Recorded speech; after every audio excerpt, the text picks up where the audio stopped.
Semenjak gencatan senjata berlaku di Gaza, ramai yang terfikir keadaan di Gaza telah kembali pulih seperti sedia kala. Mereka boleh pergi bekerja, mereka boleh pergi ke sekolah, rata-rata kehidupan telah normal. Tetapi, adakah itu benar? Memasuki 6 bulan gencatan senjata berkuat kuasa di Gaza, warga Palestin terus diserang rejim Zionis setiap siang, setiap malam. Saudara-saudara, Gaza masih berdarah, Gaza masih parah.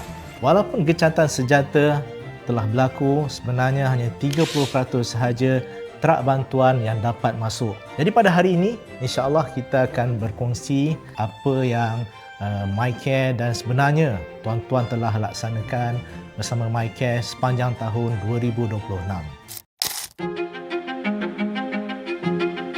Jadi sepanjang tahun 2026 bermula daripada Januari hingga ke akhir Jun, MyCare telah mengagihkan sumbangan anda, mana kita agihkan kepada 7 sektor utama, iaitu makanan dan nutrisi, kedua pendidikan, ketiga kesihatan dan perubatan, keempat tempat perlindungan, kelima air dan sanitasi, keenam sara hidup mampan, dan yang ketujuh keperluan asas dan penjagaan diri. Jadi alhamdulillah melalui 7 sektor ini kita telah berjaya mengakhirkan hampir 7.3 juta ringgit, ya, bermula Januari hingga Jun 2026.